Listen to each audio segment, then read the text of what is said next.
Start the recording. All right, it's recording. Hi everyone. My name is Uche and welcome to our project presentation. On this call, we have Elizabeth, Jessica, Samantha, Matthew, and myself. And I think we have 3 new guests. You guys are welcome. We'll be presenting on the impact of COVID-19 on the transportation and logistics industry. My team and I conducted some research and did a thorough analysis on the transportation and logistics industry and tried to highlight its relevance to the economy and how COVID-19 has impacted them. It's important to note that the transportation and logistics industry is an integral part of the economy, and the businesses in that industry provide essential services to other businesses, and that helps them run smoothly. So we'll be presenting our findings on this call, and these findings entails the economic operations and economic concepts relating to the transportation and logistics industry and how COVID-19 has impacted them. So I'll be passing this on to Jessica to give us a brief history and overview of the industry. Okay, so the logistics and transportation industry is an important aspect of the economy to move goods and services from producer to consumer. So whether that be from getting the raw materials to the producer so they can produce the product, or getting that final product to the consumer. The growth of this industry began after World War II and only continued to grow with the rebuilding of the world economy. In the 1990s, it really saw a huge growth due to the increase in imports and exports within countries. Many companies have tried to handle transportation and logistics on their own, and it can sometimes be a very daunting task. So you've seen the growth of specialized companies who are able to use economies of scale to get better prices and bring those consumers and suppliers together in a more economical way. There's 5 main subsectors in the transportation and logistics industry. You have logistics themselves, air and express delivery services, freight rail, maritime, and trucking. And we'll discuss everything that goes on within those subsectors. Okay, so my name is Matt McGorn, and for my part, we'll be starting off with the supply in the transportation and logistics industry. So pretty much the supply for this is just kind of like the capacity of the transportation infrastructures and the modes. So for the freight side, which does consist of, like the maritime, the trucking, the air travel. So that pretty much consists of the capacity on board these ways of travel for these products that are being shipped. A good example of that is the storage of the material. And so for the transportation side, that's the capacity for the customers to be able to ride in these modes of transportation, which includes stuff like number of seats on, buses, planes, and amongst other methods. So for the demand in this industry, it's pretty much the transport needs of the people and the businesses. And so for the transportation side, that's kind of about what, mode of transportation they need and, demand pretty much. Example of this is wealthier areas using more expensive options like airports, and, lower income areas or, poorer areas using public transportation compared to more expensive options. And for the freight side, demand is about, it depends on the factors within these companies, like, for example, the stock of the items in the store and the items that these, in order for them to sell, as well as the items that these stores need in order to operate their business models. So for some market trends in this industry, a major factor that's been affecting the market over the past year and a half has been the ongoing COVID-19 pandemic. One big trend that has emerged because of this is online retailing and a bigger emphasis on it. Companies need to improve their online and presence as well as their last mile services because of what's going on, because of the popularity of, people being able to shop from home because they've been constricted to their homes because of the pandemic. And so one way that these companies are solving these problems is through mergers and acquisitions for companies who aren't as sound in these areas in the online and for their online presence. What they're doing is they're merging with other companies in order to have them take care of that. So larger companies, for example, Target, Walmart, they're able to have like, another company handle the online part of their retailing, or at least more than they would. And so some economic factors that have been affecting this industry includes policy changes, government regulations, and an increase in shipping prices for shipping goods, amongst other stuff. So for policy changes, this can cause problems, due to the changes that the company has to make to their business model in order to satisfy these policies. One example that I brought up is a potential, policy in order to decrease traffic in Europe to, for carbon emission purposes. Well, this would lead to a higher cost for freight trucks or for public transportation to use the roads, because in order to, make it, in order to, influence a decrease in traffic, something has to go up in order to kind of, decrease that, demand for that. And so as a result, they'd have to pay more. So they have to be looking for other ways to, either pay more or look for other alternatives. And another one is government regulation. This can harm companies by restricting certain aspects they can use in order to make it, in order to help their company out. And an example that I used was government limiting the freight truck drivers age to under 21. And so with the pandemic, a lot of truck drivers have been retiring and have been losing their jobs due to layoffs, amongst other things. But so these companies are low on drivers, which is driving up prices across the board.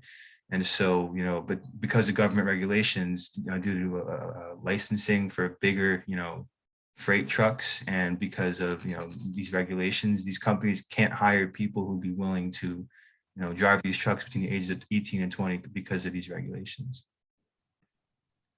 And the last one would be an increase in shipping price. This causes the prices for the goods for the company to, that they either use or that they're trying to ship to increase because of the factors that affect it from the base, including, maybe less workers because of COVID, or, like issues with the factory that are resulting from this. And, COVID causes the price of these shipping to go up, which, like because of these examples. And as a result, everything else on these barges is being increased because of the overall increase in price, which is making it more difficult for the industry as a whole. So all these factors play a role in affecting the supply and demand of this industry because of how they're affecting the cost of the goods and operations, which is hurting demand and also at the same time hurting supply. Okay, so in order to maintain a competitive advantage and to maximize your profits, you need to reduce your costs or handle your prices. So there are many experts who believe that proper pricing strategies can affect revenues by 2 to 4%. So we're going to discuss a few of those. One of them is dynamic pricing. Sometimes it's called demand pricing, time-based pricing, or surge pricing. It involves changing your prices often due to changes in supply, demand, or competitor pricing, or whatever other economic factors are happening at the time. So it's not historically a common practice, especially in like the trucking industry, but it is increasing in popularity as technology improves and we're able to change prices based on costs of goods. One example might be if there's a hurricane that's about to hit the Gulf. Company ABC, if they know that's happening and they use dynamic pricing, they can maybe go in and increase their costs, increase their price, because of the expected increase in fuel costs as a result of the hurricane.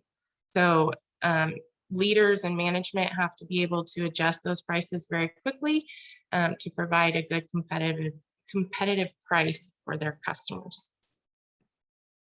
Another pricing strategy is called geographical pricing. It sounds pretty much what it is. It's pricing based on where the product is relative to where it is going. Sometimes it's based off of actual distance traveled. That's called zone pricing. You can think of that as why it costs more to fly from Texas to New York than if you're just flying from Dallas to San Antonio. Your price is going to be less the lower you are the lower distance you are traveling. That zone pricing allows the management to cover fuel costs, maintenance costs, personnel wages, and different liability costs. It's not necessarily based on just miles, though. Sometimes it can just be based on the market that you're actually traveling to. Let's say you have a shipment that's going to some really small town. You don't have a whole lot of personnel, a lot of drivers that want to drive to such a small hub. They might not have enough cargo to go to that one small area. So your price might be higher because of the lower amount of goods that you're able to carry. And so then you might be traveling back with an empty truck. So, you know, traveling to a big hub like Dallas or Houston might be more economical, and you can provide a better price that way. There's also uniform price delivery, which is usually your short haul or small local shipping companies will charge the same rate for every customer based on a single zone that they travel to and that they provide services for. Knight Swift Transportation Holdings Inc. is the largest North American truckload carrier, and they utilize geographical pricing by positioning themselves in high density, predictable freight markets. They know their consumer base and they can achieve greater freight volumes and better pricing. The next two are contract or spot pricing. Contract pricing is fixed pricing for long-term consistent freight volumes. It provides a predictable revenue stream for the company. It's beneficial for employees because they know exactly where they're going to be traveling. They know their routes that they are going on, and it's just more beneficial for the company and the employees. Those are typically put out for bid on an annual basis. Sometimes it's semi-annual, quarterly, sometimes monthly.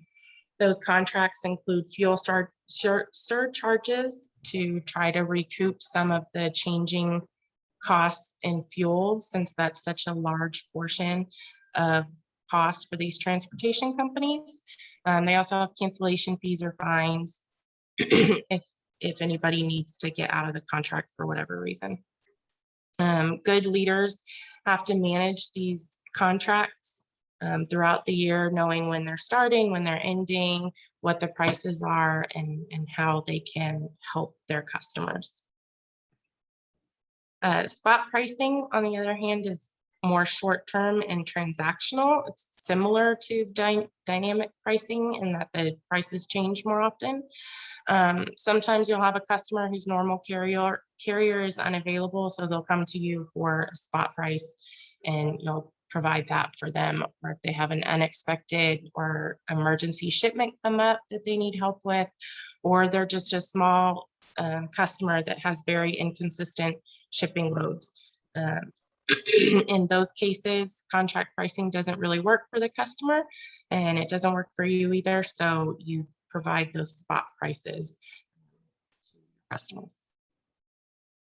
The last pricing strategy is called bundle pricing.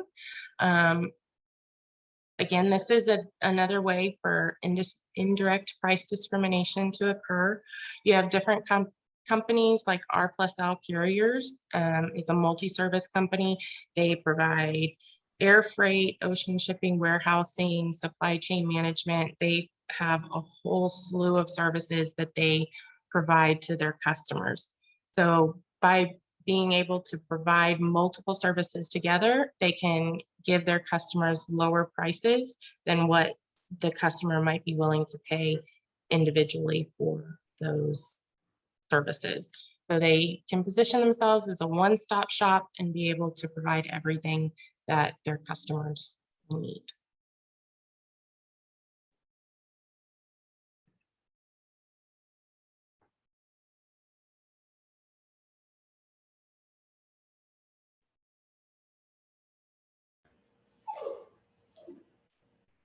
Good afternoon. When it comes to revenue and yield management, the art of quality and qualitative analysis comes into play.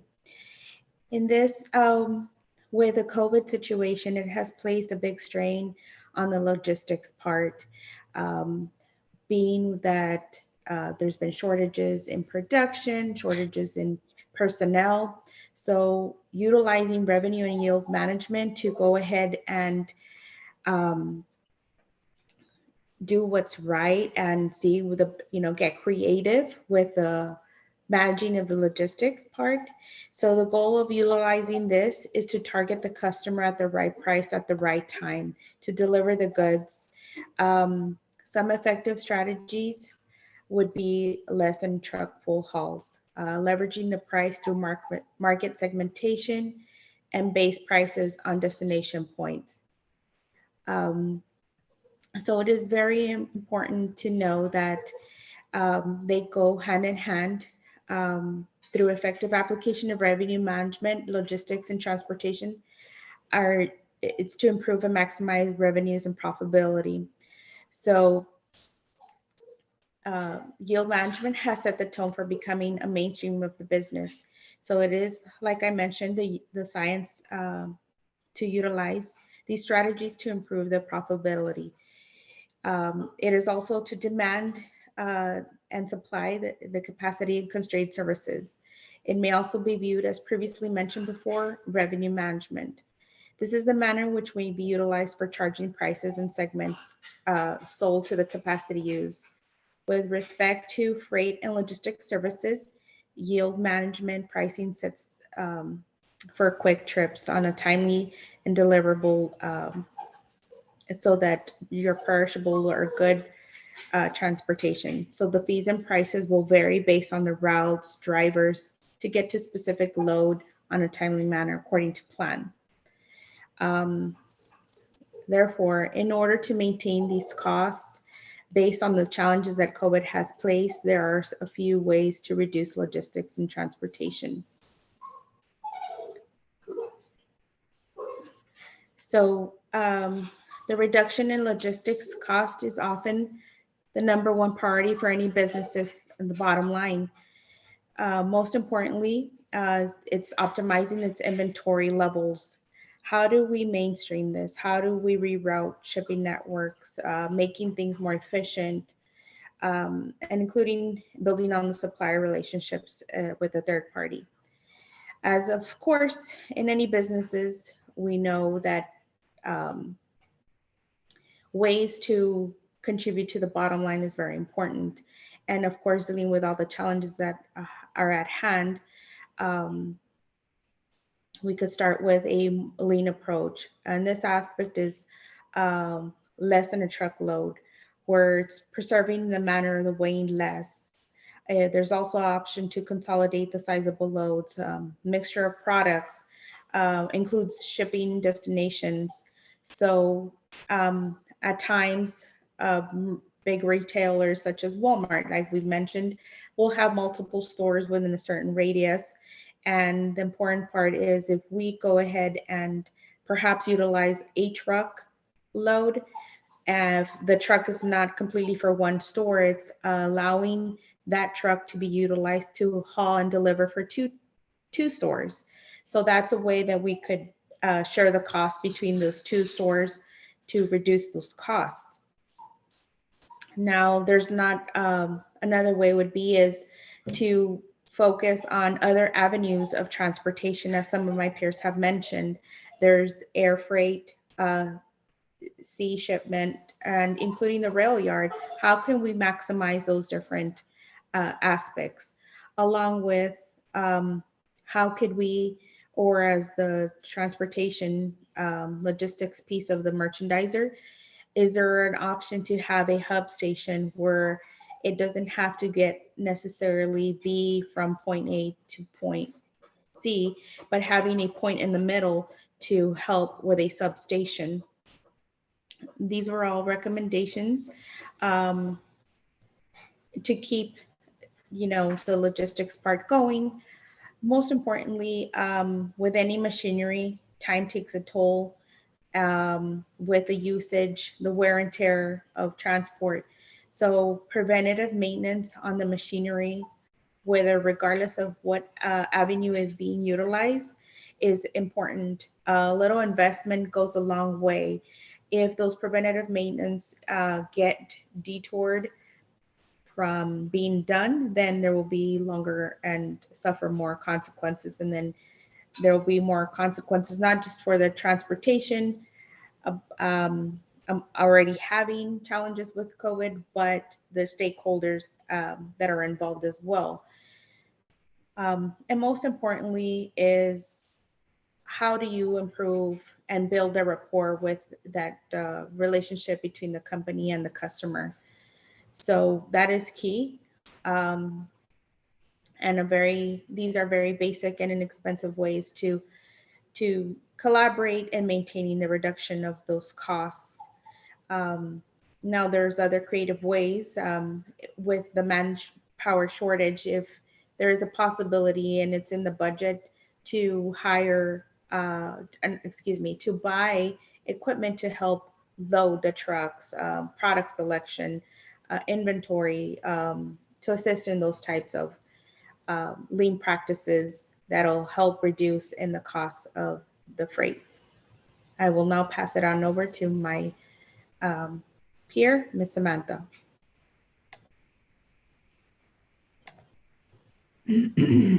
Okay, so what is COVID-19?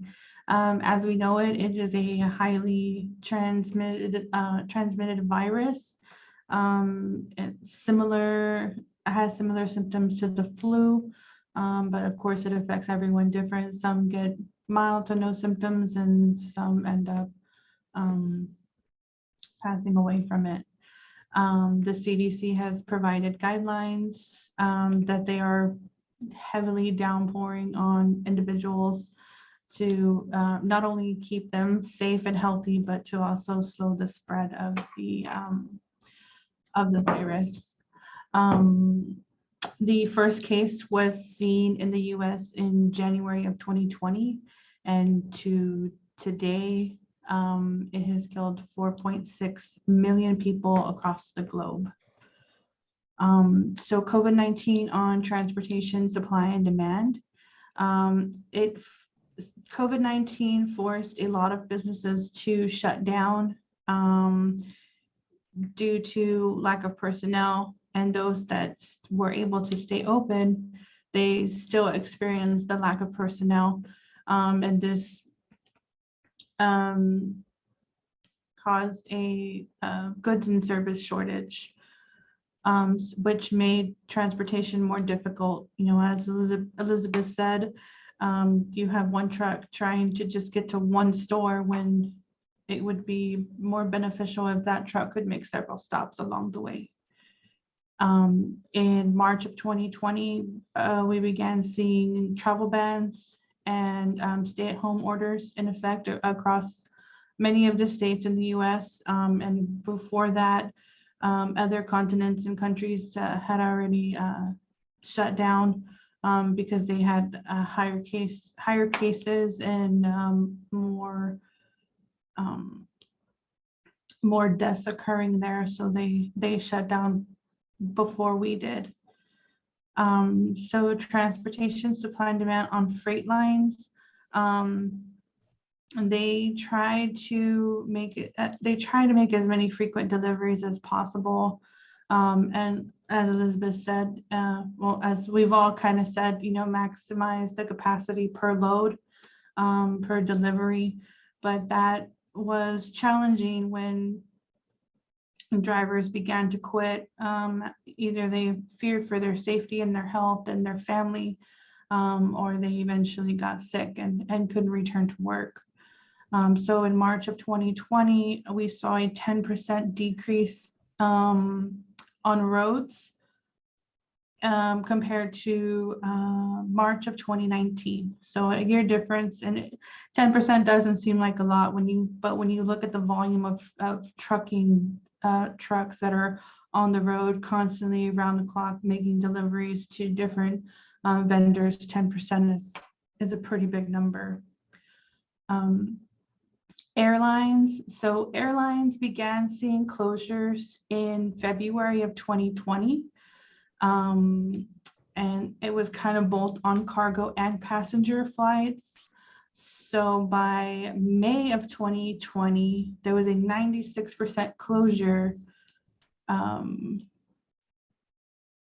all flights. So at this point, what they could fly in cargo planes, and if there wasn't room in the cargo planes for all the merchandise, they would utilize passenger flights to help kind of transport the goods as efficient as they could, since those passenger flights weren't really being used. And cargo ships.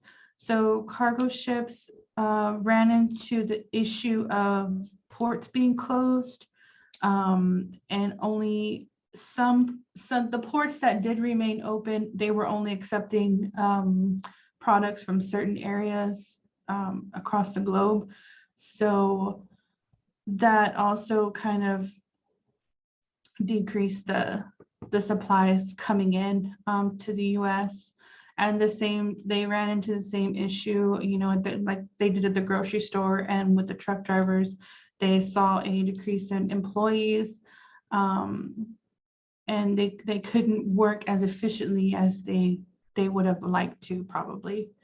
And cargo ships, I found this kind of weird, but they actually found themselves kind of stuck out at sea, because they would start traveling to their destination, and at some point they would get told that they couldn't like come to make their delivery, but then they couldn't return home because they didn't want them home either, with the fear that they had been exposed while on board. So they kind of just found themselves stuck out at sea. So I thought that was kind of different. Big problem. I wouldn't want to be stuck out at sea. So the logistics industry, logistics is the key.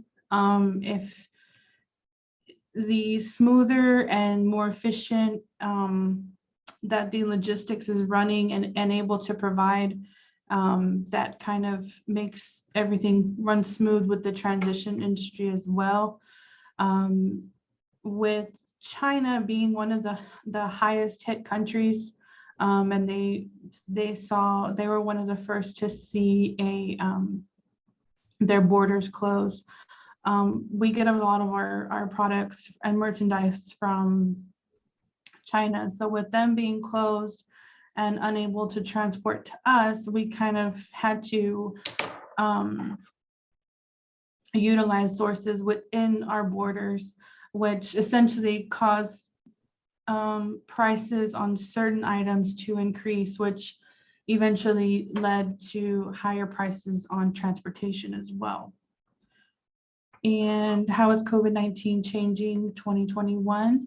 So in the middle of 2021, we're almost to the end.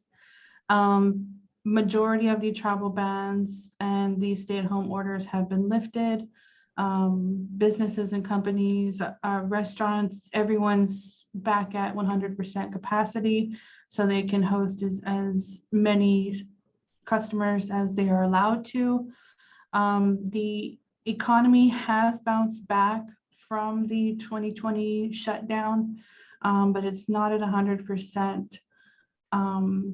But transportation has also seen an increase.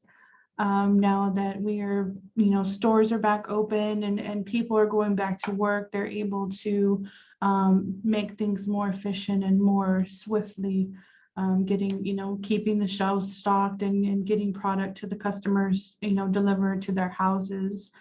So although we're still facing COVID today, we're on our way back to normal. And I will pass it to Uche.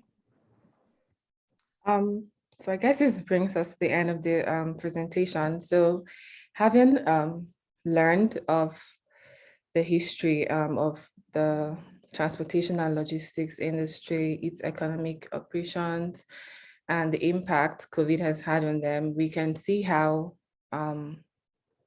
at any given time, the state of the economy can hugely influence the success and growth of the industry. The transportation and logistics industry is centered around the basic principle of demand and supply. Like my peers mentioned earlier on, when there's no demand for transportation and logistics, it causes a decrease in revenue, and it just trickles down to other subsectors that could be affected as well. We also heard how businesses in this industry employ strategies such as pricing strategies, policy changes, ways to reduce the cost of production and all of that. And we also learned about how they employ these strategies to try to mitigate the impact of COVID-19 on the industry. And like Samantha just mentioned, the economy is back to maybe 100%, but I don't think we're functioning at that capacity so much. So, but we're thriving, the economy is thriving, and I hope that continues going that way. And this brings us to the end again of the presentation. Does anybody have any questions at all?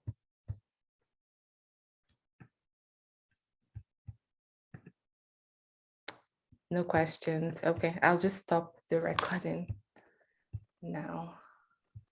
Thank you. Mhm. Yes, thank you, everyone.